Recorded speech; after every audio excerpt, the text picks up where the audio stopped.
Eu quero ministrar uma palavra e eu quero começar fazendo uma pergunta, né? Como está sendo o seu ano até aqui? Nossa, essa semana eu olhei e falei, meu Deus, já estamos em abril e a gente marcou esse dia com a igreja, a restauração dei no começo do ano e parecia tão longe. Eu falei, meu Deus, é agora, já chegamos e como o tempo vai passando. E eu tenho certeza que esses 4 meses desse ano devem ter voado para você. E a Bíblia nos ensina que a melhor maneira da gente avaliar a nossa vida é saber contar o tempo. Quando Moisés vai escrever o Salmo 90, ele escreve um versículo tão impressionante, Salmo 90, versículo de número 12, ele escreve: ensina-nos a contar os nossos dias de tal maneira que alcancemos corações sábios. Sabe, parar e olhar para trás, colocar a própria vida na balança é tão importante e nós somos lembrados disso pela palavra de Deus. Avaliar os nossos próprios dias é uma caminhada rumo à maturidade. E maturidade não necessariamente, quando eu falo de maturidade bíblica, não necessariamente tem a ver com idade, mas tem a ver com essa sabedoria. E ler esse versículo, esse chamado de Moisés a contarmos o nosso dia, é algo tão importante. Se você olhar o versículo de trás para frente, você vai entender que os corações sábios, observe as 2 últimas palavras do texto, do versículo. Corações sábios são alcançados a partir de saber contar os dias. E a gente tem uma dificuldade de, às vezes, olhar, colocar na balança, reconhecer determinadas coisas. Isso não é fácil. Por isso, essa caminhada deve ser feita com Deus. É lindo como Moisés diz, ele está fazendo uma oração, ele está dizendo para o Senhor, Senhor, ensina-nos. Não somente a mim, mas a todos. Ensina-nos a contar os nossos dias de tal maneira que a gente consiga alcançar. Observe esta palavra. Ela fala de um processo, de algo que se inicia, de uma caminhada até que você consiga alcançar. E ao avaliar os nossos próprios dias, a gente consegue ter a capacidade, muitas vezes, de abandonar determinadas coisas que ontem eram importantes e que hoje deixam de ser. Tem determinadas coisas que eram tão importantes para mim antigamente e que hoje não faz mais o menor sentido. E como eu perdi tempo, às vezes, para defender um pensamento que, à medida que você vai caminhando, você vai contando teus próprios dias, você vai entendendo que aquilo não tem nada a ver. Quando a gente conta os nossos próprios dias, a gente tem a capacidade de deixar para trás fardos, sentimentos, angústias, tristezas, pecados. E até aqueles pecados que eu chamo de pecados de estimação. Aqueles que estão sempre ali voltando. Quando a gente consegue avaliar os nossos próprios dias, a gente consegue romper com essas coisas. Aquelas coisas que bloqueiam o nosso avanço, que impedem o nosso sucesso. No final do ano, a gente sempre faz um balanço do ano e a gente cria um monte de expectativas para o ano seguinte. Eu imagino que você tenha feito isso aí há 4 meses atrás. Mas eu te pergunto, você conseguiu dar um passo em direção a esses alvos, a esses objetivos que você colocou?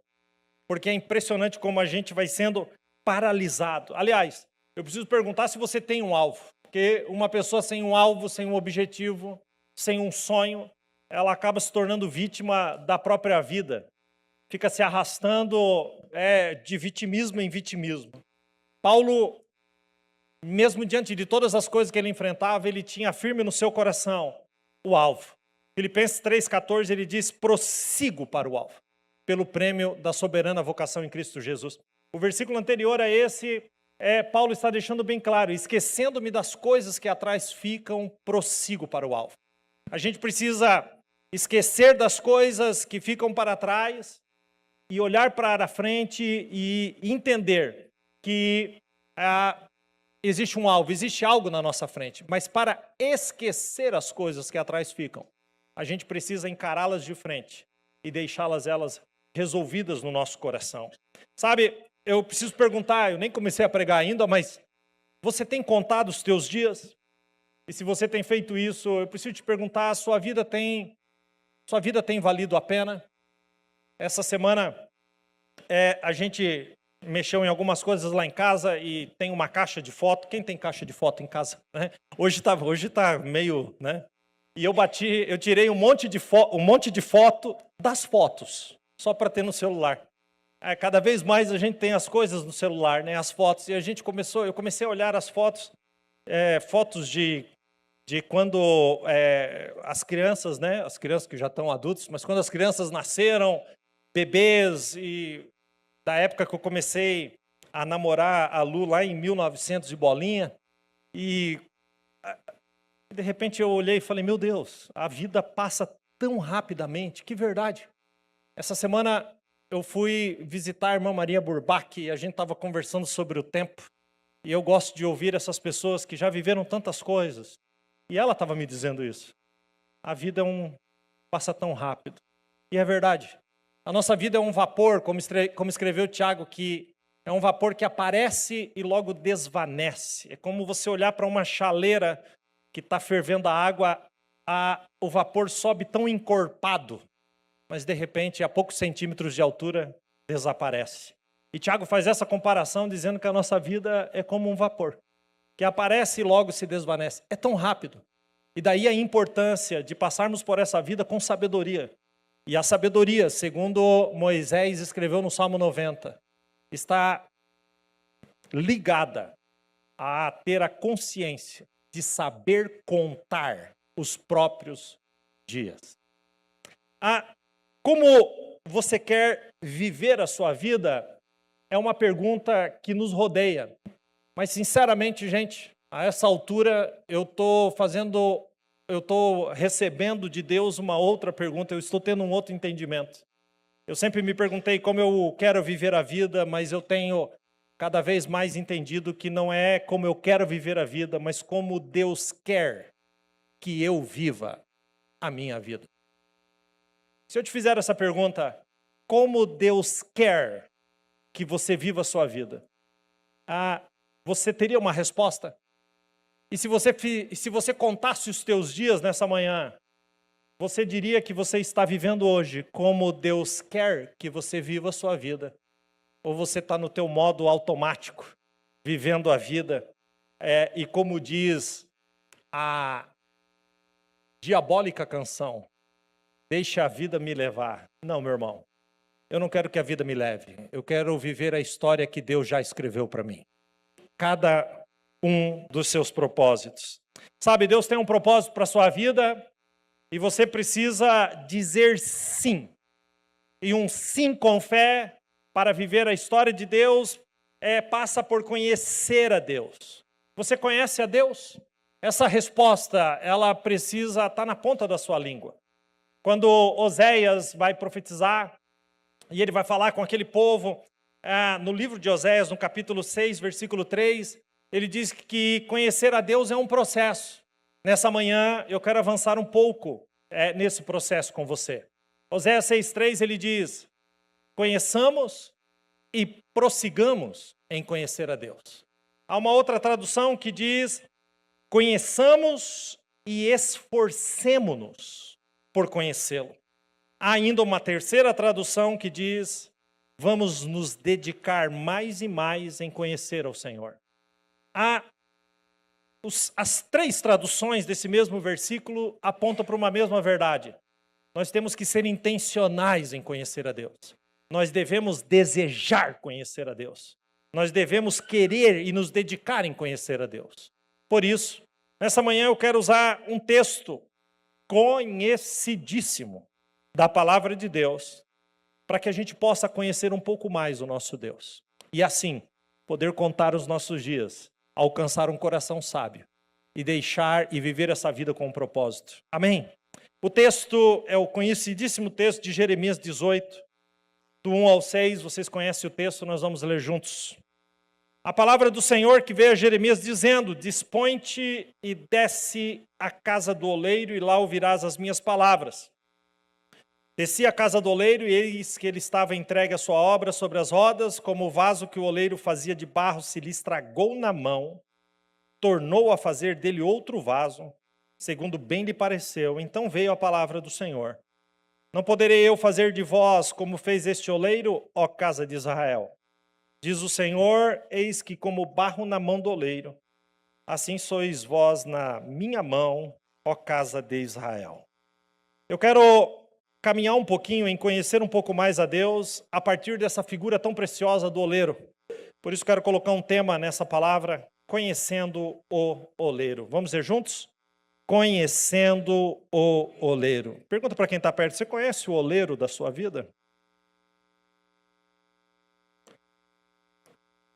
O que Deus está fazendo aqui com o profeta Jeremias é aquilo que a gente brinca, né? Quando a gente está explicando alguma coisa, e às vezes a gente brinca dizendo: eu espero que seja brincando que você diga isso, né? Você entendeu ou você quer que eu desenhe? O que Deus está fazendo aqui para Jeremias não é apenas falando para ele entender, mas é literalmente desenhando para ele entender. E que bom que Deus tem esse cuidado para fazer a gente compreender os seus mistérios. Jesus usava as parábolas, e a Bíblia está cheio dessas figuras para que a gente possa conhecê-lo, porque essa é a vontade de Deus, que você o conheça. E aqui Deus vai usar um cenário para isso. A casa do oleiro. O oleiro é um profissional que tem a capacidade de transformar um pedaço de barro em algo de valor. Nesse caso específico, um vaso. A cena aqui é do cotidiano do oleiro. Ele está moldando o vaso. E Jeremias chega na porta da casa do oleiro e ele fica assistindo o oleiro. É como se Deus estivesse desenhando diante dele. E à medida que o oleiro vai moldando aquele vaso, acontece algo no meio desse processo. O vaso se quebra. O oleiro então junta tudo aquilo de novo e começa o processo novamente. Ele não desiste. E ele começa ou recomeça até que o vaso fica completamente pronto.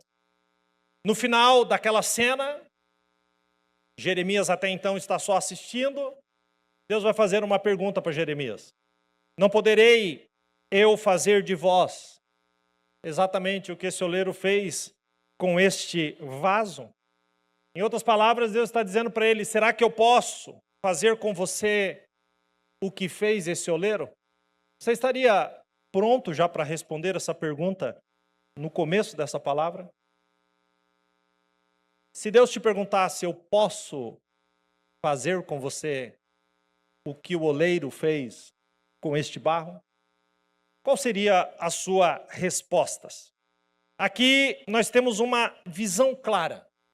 Nesse texto tão precioso, da onde se tiraram poesias, canções e tantas ministrações, nós conseguimos ter uma visão clara de quem é Deus na figura do oleiro. E eu percebo claramente quem eu sou nessa figura.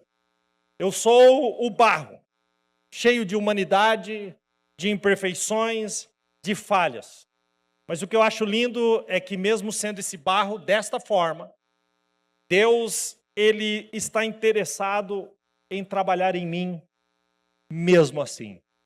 E eu acho isso maravilhoso. A primeira figura de Deus é esse Deus de amor. E quando Jesus morreu naquela cruz, ele nos deu a oportunidade de irmos para as mãos desse oleiro. A mensagem da cruz lançou graça sobre aqueles que creram. Seus pecados foram perdoados. Nós entregamos a nossa vida para Deus, os nossos pecados são perdoados. E então nós somos lançados num processo. Esse processo é o que eu chamo de maturidade, santificação.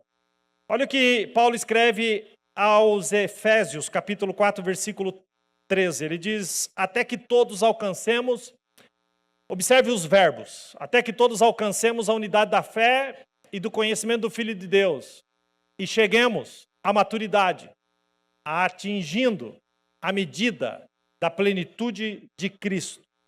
Aqui nós temos a conjugação de 3 verbos: alcançar, chegar, atingir. Até que alcancemos a unidade da fé, até que cheguemos à maturidade, até atingir a medida da plenitude de Cristo. Isso está falando de um processo. Esse processo a Bíblia chama de santificação. Por isso o escritor aos Hebreus diz que nós devemos seguir a paz com todos e a santificação, porque sem a santificação, sem o processo, ninguém verá a Deus. A santificação é o processo de uma vida. E o que a santificação faz na nossa vida? Faz com que a gente se pareça com Cristo. Com quem você se parece? É bom a gente ir respondendo essas perguntas. Mas nesse processo de nos parecermos com Cristo, muitas vezes falhamos. E assim como aquele vaso, quebramos. Mas Deus, no seu infinito amor e propósito, não desiste de nós. E continua trabalhando. É um processo desafiador que nos custará tudo. A graça é de graça, mas a santificação requer de nós um comprometimento radical.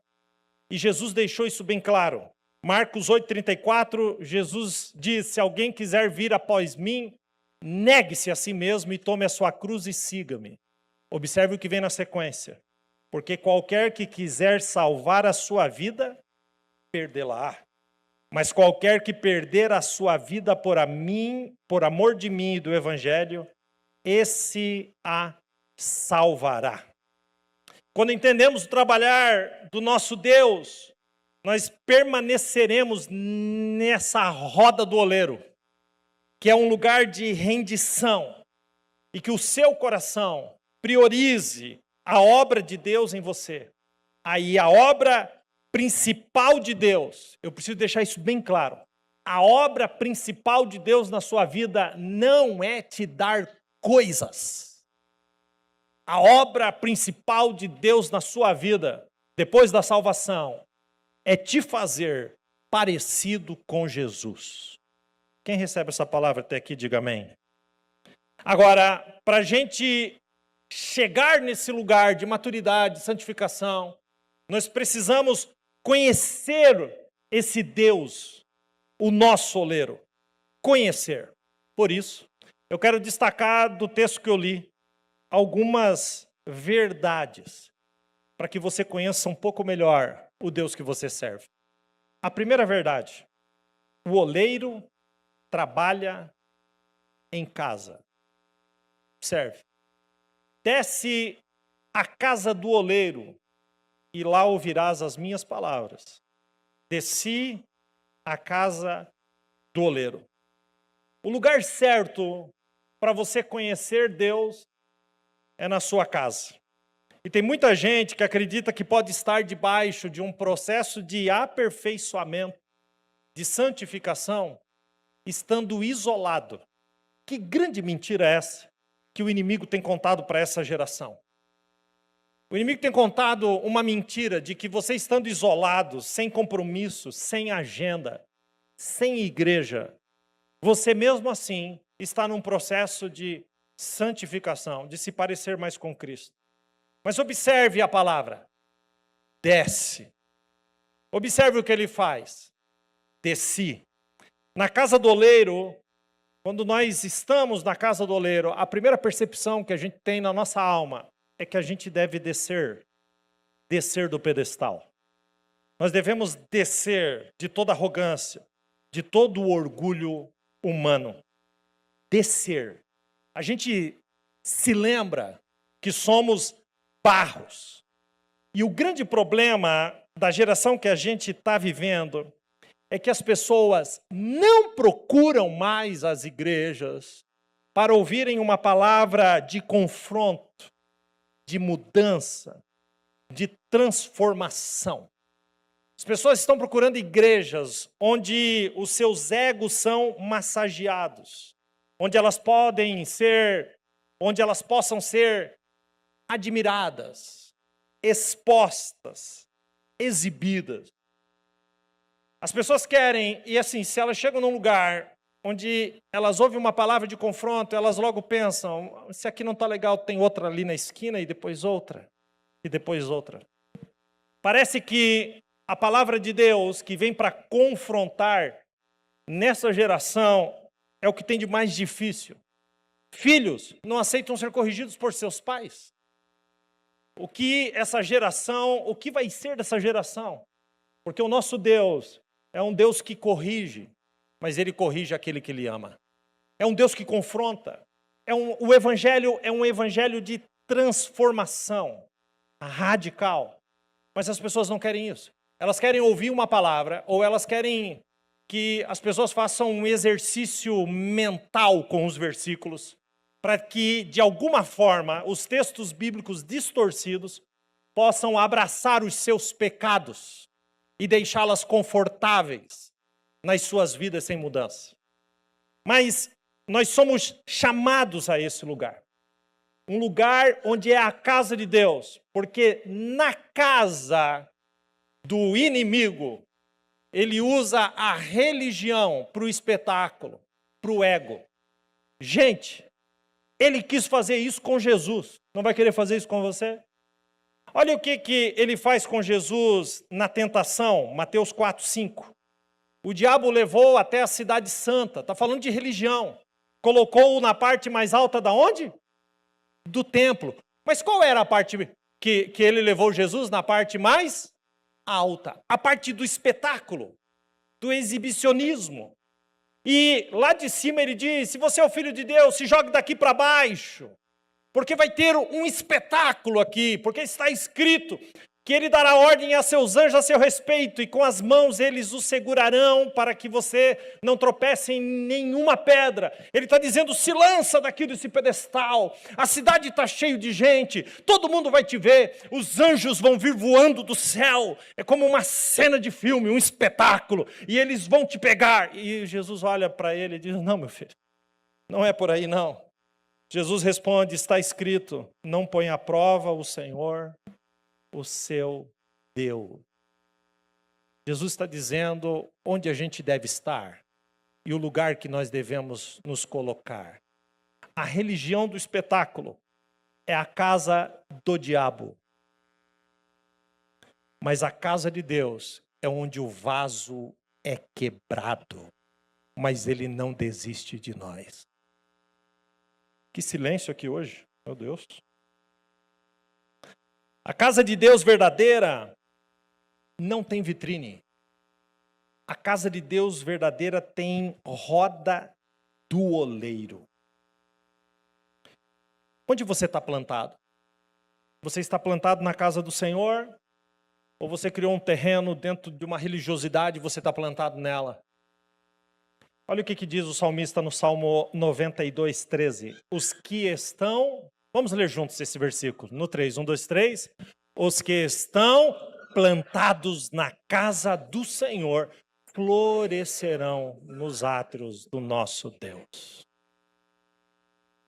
Não se aparte da casa do oleiro. Eu não estou falando sobre assistir um culto por semana, mas entrar num processo de santificação. E esse processo começa descendo. A igreja ela é regida pela palavra de Deus e nós devemos nos comportar de acordo com a palavra de Deus e não com os nossos achismos. Olha o que Paulo escreve a Timóteo na primeira carta 3,14. Escrevo-lhe estas coisas, embora espere ir vê-lo em breve. Mas se eu demorar, saiba como as pessoas devem comportar-se na casa de Deus, que é a igreja do Deus vivo, coluna e fundamento da verdade. Tem uma frase do Atmani, ele escreve assim, Deus trabalha em nós na comunhão dos santos, e aquele que se afasta da casa de Deus, afasta-se também da fornalha, onde o barro é moldado. Há um texto em Hebreus, eu não coloquei ele ali, porque veio ao meu coração aqui minutos antes, enquanto nós estávamos no louvor. Há um texto de Hebreus em que 2 vezes ele menciona uns aos outros, que fala de convivência. e no meio ele faz uma menção direta ao congregar. O texto diz assim, Hebreus 10, 24, e consideremo-nos uns aos outros para incentivar-nos ao amor e às boas obras. Está falando de uma vida de comunidade. Olha o que ele vai dizer agora. Não deixemos de reunirmos como igreja, segundo alguns têm o costume, mas encorajemo-nos uns aos outros, ainda mais quando vocês veem que se aproxima o dia do Senhor. Por isso, meu irmão, diga para quem está perto de você, você vai ter que me engolir, nós vamos caminhar junto e vamos junto para o céu. Uns aos outros. Segunda verdade que eu destaco desse texto, nós estamos aqui conhecendo o Senhor, amém? Amém? O oleiro se dedica à sua obra. Desci à casa do oleiro e eis que ele estava entregue à sua obra sobre as rodas. Meu Deus, que expressão! Entregue à sua obra. Eu não sei se você percebe isso, mas o barro aqui é você. O oleiro é uma figura de Deus. E mostra um Deus dedicado, entregue à obra daquele vaso. Eu pergunto, você já esteve entregue a alguma coisa? Se você responder que sim, você vai conseguir entender que Deus aqui se entregou à obra. Deus está empenhado em transformar. É interessante porque quando a gente olha para a lei é mais ou menos o seguinte: se vira para ser bom. E o homem, na tentativa de cumprir a lei, percebeu que não conseguia. E então, na graça, o Senhor vem dizendo, eu trabalho em você. Isso me constrange. Deus está entregue. Meu Deus. Mas o que me constrange mesmo é quando eu faço a pergunta contrária. Se Deus está entregue à sua obra, eu pergunto, eu estou entregue a Deus? Você pode responder essa pergunta? Porque o salmista, ele te dá o conselho no Salmo 37, versículo 5, entrega o teu caminho ao Senhor, confia nele e tudo ele fará. Deixa eu falar uma coisa para você. Olha que coisa linda. Deus não terceiriza a sua obra para os anjos. Deus não diz assim, ó, vai lá trabalhar lá com o Tarciano, porque eu não estou aguentando mais. Vai vocês agora um pouco. Não. Deus mesmo é quem trabalha. O próprio Deus. E isso é bíblico. 1 Tessalonicenses, capítulo 5, 23, Paulo escreveu o seguinte, que o que está escrito, gente? Próprio Deus de paz os santifique. Santificação, processo, inteiramente. Que todo o espírito, alma e corpo de vocês sejam conservados irrepreensíveis na vinda do Senhor Jesus Cristo. Aquele que os chama é fiel e fará isso. O próprio Deus fará isso. O próprio Deus está trabalhando na sua vida. Quem pode dar um amém por isso? Pode ser baixinho, pode ser baixinho. Amém. Quem está trabalhando na sua vida? O próprio Deus. E você quer saber o que ele vai fazer com o plano que ele tem na sua vida? Ele fará, porque ele é fiel. Que coisa tremenda. Tem uma frase do Dallas Willard, ele escreve assim, a transformação cristã não é fruto de uma vontade humana disciplinada, mas da obra constante de Deus sobre quem se entrega a Ele. John Stott escreveu, Deus não apenas nos chama à santidade, Ele mesmo se compromete a nos moldar para ela. Escute, Deus está trabalhando em você. E Paulo tinha tanta certeza disso, que ele vai escrever aos Filipenses no 1,6, ele diz, eu estou convencido de que aquele que começou a boa obra em vocês vai completá-la até o dia de Cristo Jesus. Vamos aplaudir a obra do Senhor. Terceira verdade. O oleiro trabalha com processo. Se você achou que não está legal até agora, vai piorar. O oleiro trabalha com processo. Olha o que diz o texto. Descia a casa do oleiro, e eis que ele estava entregue a sua obra sobre as rodas. Quantos aqui já viram um oleiro trabalhando? Depois você dá um Google em casa, não vai fazer isso aqui agora você está prestando atenção aqui. É uma roda maior embaixo que ele girava com o pé, e essa roda com algumas engrenagens girava uma roda menor em cima. Então ele trabalhava sentado, girava com o pé embaixo. Em alguns momentos isso foi mudado para um pedal, mas as primeiras, lá nas primícias, era uma roda que fazia essa roda em cima menor girar. Então ele girava a de baixo e a de cima girava, e ali ele colocava o barro e ele girava. Então ele ia moldando o vaso. O barro gira, ele coloca as mãos e ele molda. É um processo minucioso que me lembra algo básico na vida humana. Rotina. Sabe, Deus entra no nosso dia a dia, porque o mundo gira. Todos os dias tem o dia e tem a noite, porque o mundo gira. O oleiro não apenas segura para moldar. Olha o que você vai ouvir agora. Ele pressiona para mudar. Porque não existe transformação sem pressão. Não existe. Ele nos pressiona e nos molda de acordo com a sua vontade. Tem um texto bíblico que é o suprassumo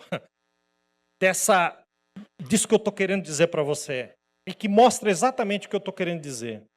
2 Coríntios 4:6, Paulo escreve assim: pois Deus que disse, das trevas resplandeça a luz, Ele mesmo brilhou em nossos corações para a iluminação do que, gente? Do que eu estou pregando hoje? Sobre conhecer a Deus, conhecimento da glória de Deus na face de Cristo. Mas temos, segura aí nesse texto, não passa ele. Mas temos esse tesouro em... Aí, vaso. Você tem um vaso aí do seu lado. E você também é um. E por que esse tesouro é colocado em vaso de barro? Para mostrar que esse poder que a tudo excede provém de Deus e não de nós. Diga glória a Deus. Vamos aplaudir a palavra de Deus. Eu paro aqui, ou eu leio o que vem depois? Mesmo que vocês não queiram, eu vou ler o que vem depois. Segue o texto. De todos os lados somos pressionados, mas não desanimados. Ficamos perplexos, mas não desesperados.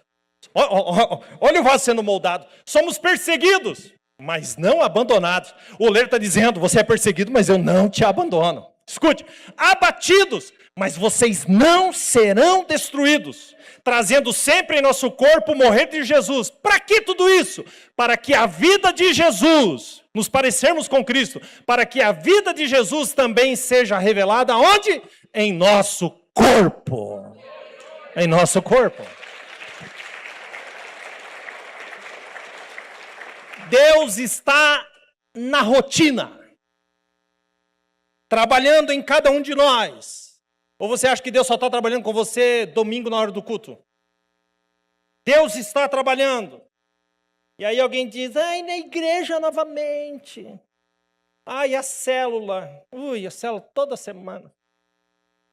Ai, já tive aqui semana passada, é a mesma coisa, já sei até o que vai acontecer. O louvor vai cantar, é isso, é na rotina, é desse jeito mesmo.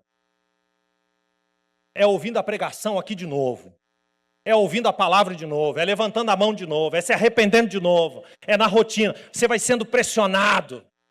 E você vai sendo moldado para a glória de Deus. Tem um texto em Tiago, capítulo 1, não está ali, mas eu anotei aqui. Ele diz, porque vocês sabem que a prova, a pressão, que a prova da sua fé produz o quê? Perseverança. E a perseverança deve ter o quê? Ação completa. Para quê? Ele responde, para que vocês sejam maduros e íntegros, inteiros, sem faltar em coisa alguma. Tem uma frase, estou cheio da frasezinha né, hoje aqui, mas é para você perceber como Deus já vem falando isso ao longo dos séculos. Tem uma frase do Eugene Peterson, ele diz assim, Deus não nos muda num passe de mágica, Ele nos conduz por uma longa obediência na mesma direção. Richard Baxter escreveu, maturidade não nasce pronta, ela cresce, preste bem atenção, ela cresce no terreno das rotinas fiéis e das pressões que vêm das mãos de Deus. Que verdade. Por quê? Porque o oleiro trabalha com processo. Isso aqui você já sabe, mas eu preciso te lembrar, é a quarta verdade. O oleiro é perfeito, mas o barro, não. Como o vaso que o oleiro fazia de barro se lhe estragou na mão, tornou a fazer dele outro vaso, segundo bem lhe pareceu. Jeremias chegou lá na porta, ficou olhando, lindo. O vaso começou a criar uma forma, ele diz, uau! Mas de repente, quebra. E isso me lembra das quantas vezes que isso já aconteceu comigo. Quantas vezes a gente põe coisas e objetivos na vida e de repente parece que a gente volta a estaca zero. Quantas vezes na sua caminhada com Deus você faz compromissos com Deus e de repente você está deixando isso para trás. Sabe, eu preciso te perguntar, você já se sentiu como se estivesse voltando a estaca zero? Você decide coisas, mas logo para. E é interessante que o lugar onde as pessoas mais tomam decisões são nos cultos. Você vai ouvindo a palavra, o Espírito Santo vai trabalhando e você vai decidindo, eu preciso mudar isso, eu preciso mudar aquilo. Você vai decidindo.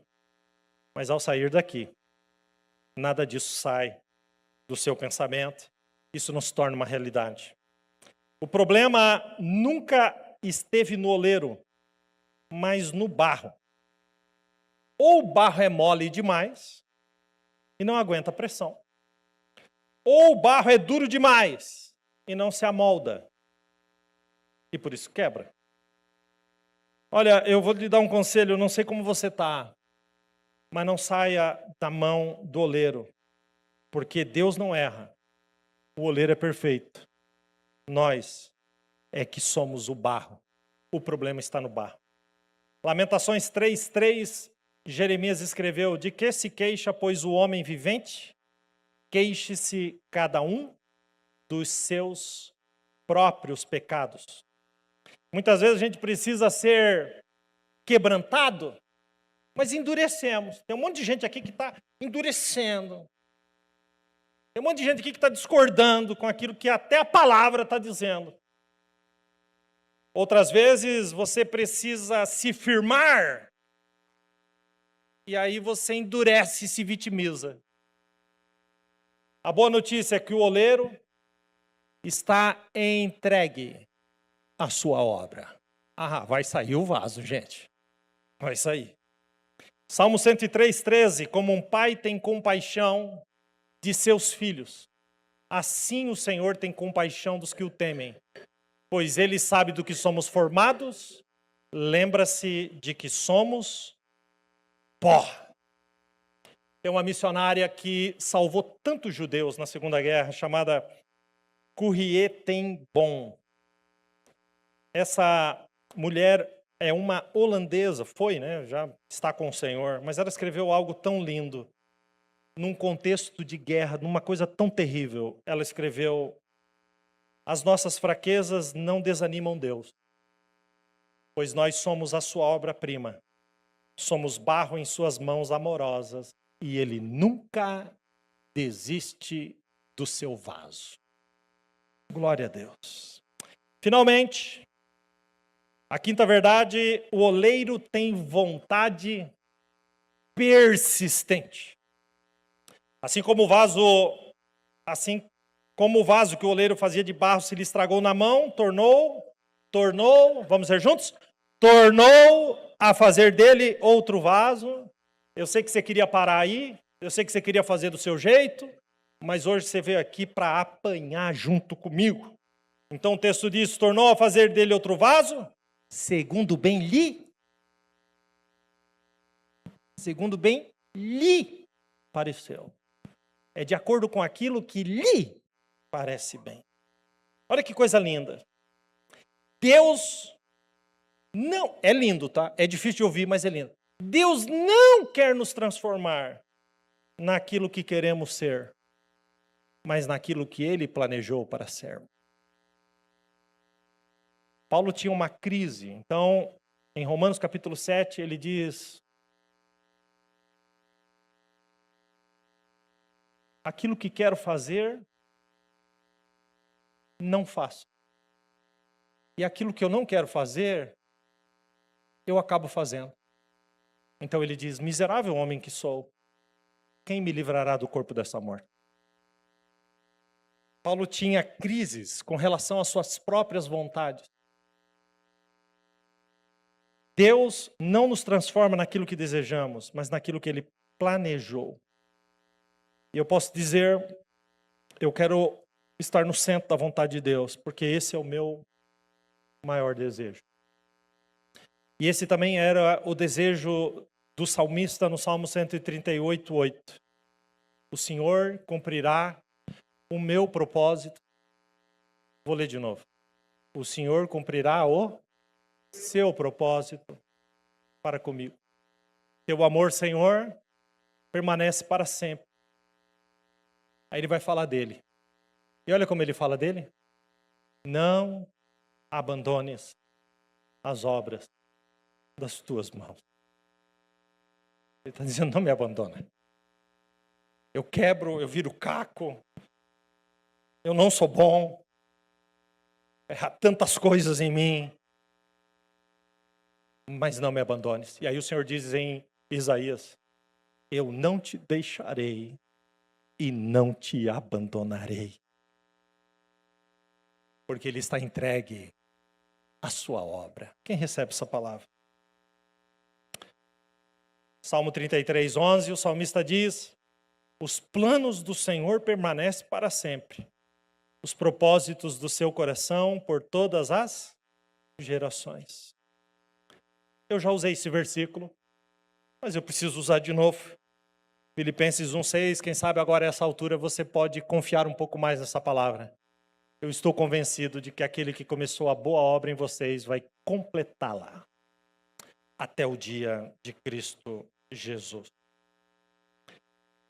Quando eu olho para essas 5 verdades, o oleiro trabalha em casa, se dedica à sua obra, trabalha com o processo, é perfeito, o barro não, o oleiro tem vontade persistente.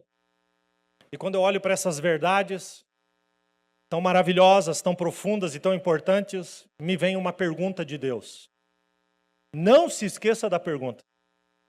Poderei eu fazer de vós como fez este oleiro? Você já está pronto para responder essa pergunta?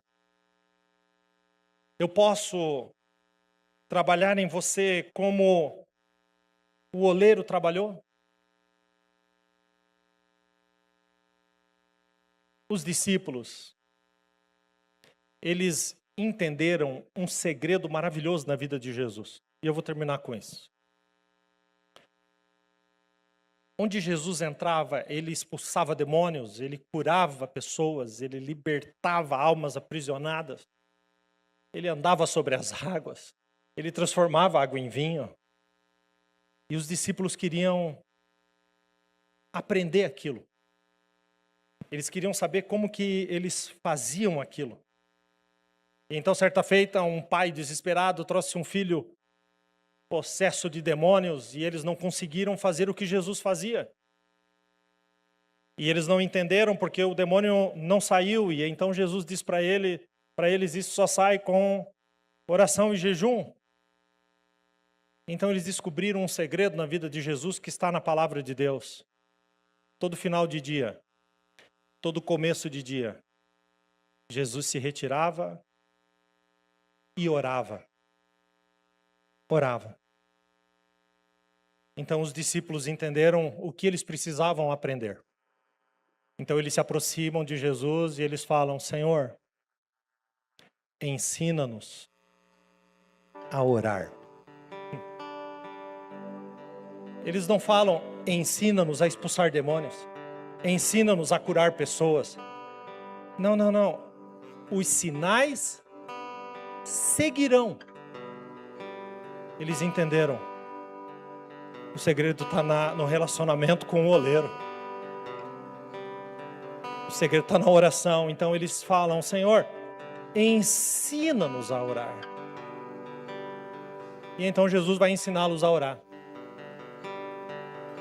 E eu quero lembrar a você uma frase da oração que ele nos ensina. Eu peguei só um trecho, Mateus 6:9. Portanto, de Jesus, vós orareis assim. Vamos juntos. Pai nosso. Amém. Como ensaio, assim ficou horrível. Então nós vamos fazer de novo agora, bem bonito, porque nós estamos orando. Vamos lá? Portanto, vós orareis assim. Pai nosso.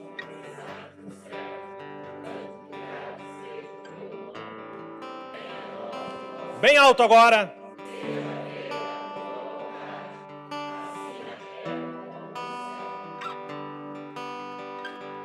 Ele nos ensinou a dizer na nossa oração: seja feita a tua vontade. Será que alguém nessa geração, gente, tem a coragem de dizer: faz de mim o que bem te parecer? Faz de mim o vaso que tu queres que eu seja? Será que alguém tem coragem nessa geração de olhar para a oração do Pai Nosso? Eu já preguei sobre isso, mas aqui destacar essa frase: seja feita a tua vontade. E que a tua vontade que está estabelecida no céu seja estabelecida na terra sobre a minha vida. A tua vontade. Mas não. Sabe o que a gente quer? A gente quer fazer do nosso jeito. E a gente quer que Deus venha e nos aceite assim. Mas não é assim. Não é assim. Assim como o Jó, ao olhar para a vontade de Deus e não entendendo, ele diz: ainda que ele me mate, nele eu esperarei. Será que tem alguém com essa coragem? Conhecendo o oleiro. Eu quero que você fique de pé, nós vamos orar.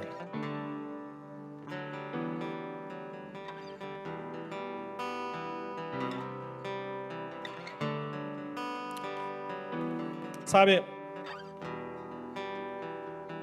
eu estou vivendo um momento que eu não estou ligando muito para os padrões, para aquilo que as pessoas querem, porque o mundo está nos empurrando um monte de coisa goela abaixo. E eu não me importo que as pessoas olhem para mim e digam: é um monte de barro.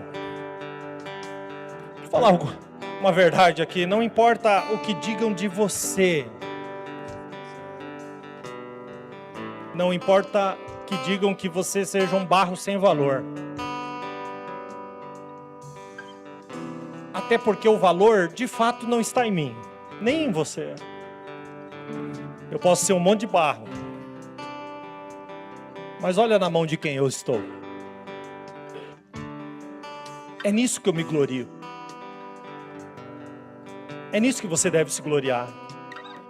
Você está nas mãos do oleiro. É verdade. Eu posso ser barro, mas eu estou na mão do meu Senhor. E é lindo. Como com pressões, com lutas, com tempestades, com guerras, Deus vai moldando. Ele coloca uma forma nesse barro. Ele tem um projeto no seu coração. Ele próprio coloca as mãos. As rodas giram. Quando a gente era criança,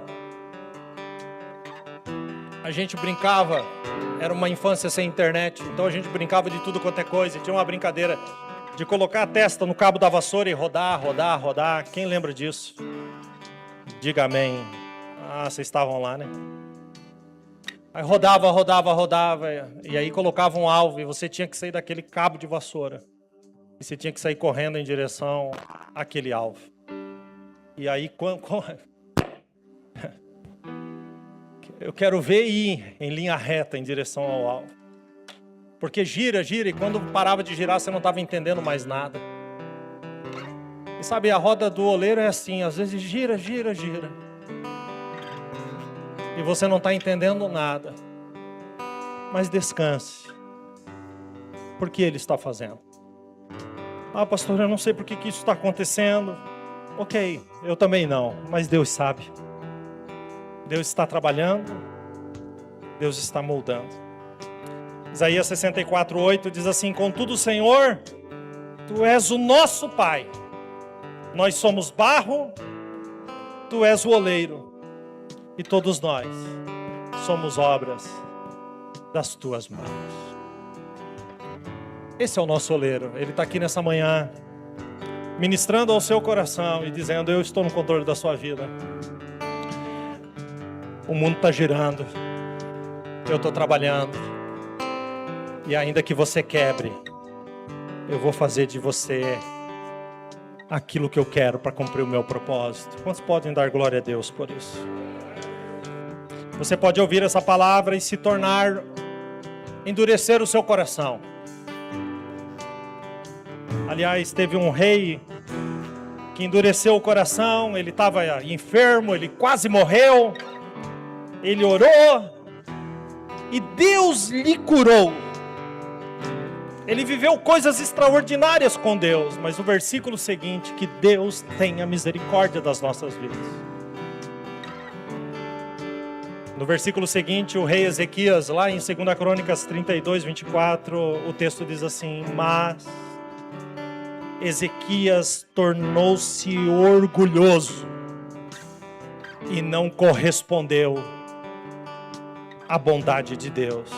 Por isso, a ira do Senhor se acendeu contra ele. Deus foi tão bom com ele, mas ele não correspondeu. Que Deus tenha misericórdia das nossas vidas.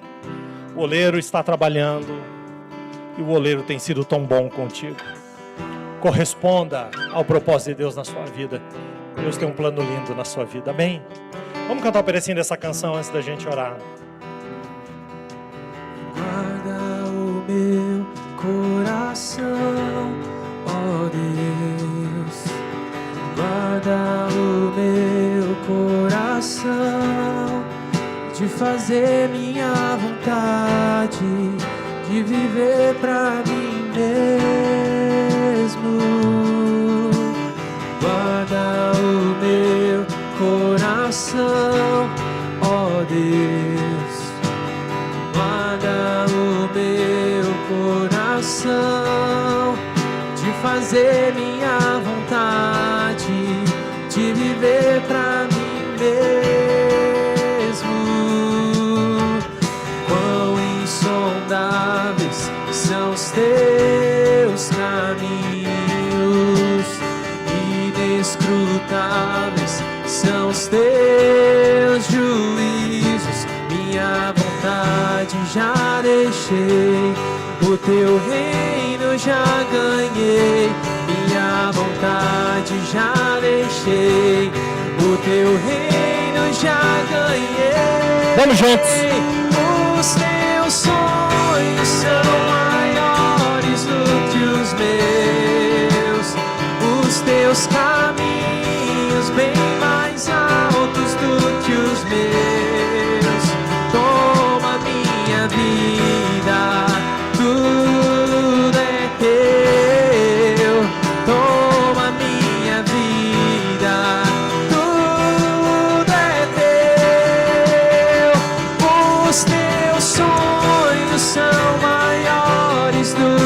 os meus, os teus caminhos bem mais altos do que os meus. Toma minha vida, tudo é teu. Toma minha vida, tudo é teu. Toma minha vida, tudo é teu. Gostaria que você fechasse teus olhos. Se você puder colocar a mão aí sobre o seu coração. Há uma presença tão gloriosa de Deus aqui. Você está na casa do oleiro. Talvez nessa oração você precisa dizer: Senhor, eu estou quebrado.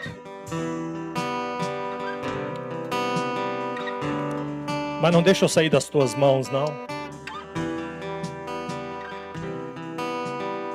Será que você tem coragem de fazer uma oração radical?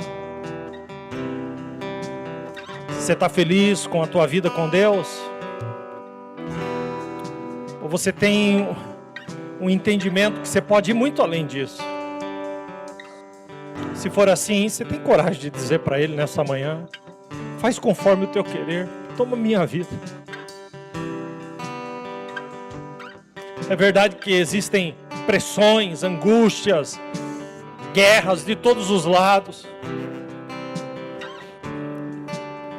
Talvez, se você for sincero, você pode dizer: eu não estou me parecendo com Jesus. Eu não me pareço com Jesus dentro de casa. Eu não me pareço com Jesus quando eu estou criando os meus filhos. Eu não me pareço com Jesus no meu relacionamento, no meu casamento. Eu não me pareço com Jesus no meu trabalho. Então você pode dizer: poleiro, eu estou quebrado. Mas talvez com uma lágrima no rosto você possa dizer: mas tu não desistiu de mim, eu estou aqui. E nem que seja só o caco, faz de novo. Faz de novo. Faz conforme o teu querer. De olhos fechados, sinta o toque dele. Ele está na sua frente. O mundo está girando. Você não está entendendo uma porção de coisas. Mas sinta o toque dele nessa manhã. Ele não te terceiriza. Ele, o próprio Deus. É Ele que faz, Ele é fiel. E Ele quer fazer de você um vaso de honra. Ele quer encher de tesouros. Ele quer te fazer parecido com o Filho. Só você e Deus agora. Eu não sei quanto tempo faz que você não tem uma oração dessa, não faz uma oração dessa. Mas fala: Senhor, está aqui, Senhor. Tu nunca desistiu de mim. Pai, em nome de Jesus. Nessa manhã tão preciosa, nós olhamos para tantos textos aqui, tantos versículos. Meu Deus, como a Tua palavra é preciosa. E nós não queremos, Senhor, um evangelho de vitrine, um evangelho que massageie ego. Não, não, não, não. Nós sabemos que somos pó. Por isso, nessa manhã, esta palavra que confronta, mas edifica. Que confronta, mas transforma. É diante de Ti que reconhecemos que somos pó. Mas Tu é o oleiro. E os nossos olhos estão colocados em Ti. A roda gira. Mas Tu não nos deixa escapar das Tuas preciosas mãos. Tu nos molda, Tu nos pressiona. Tu tem algo escrito para nós. Faz, Senhor. Faz conforme o Teu querer. Sim, Senhor. Faz conforme o Teu querer.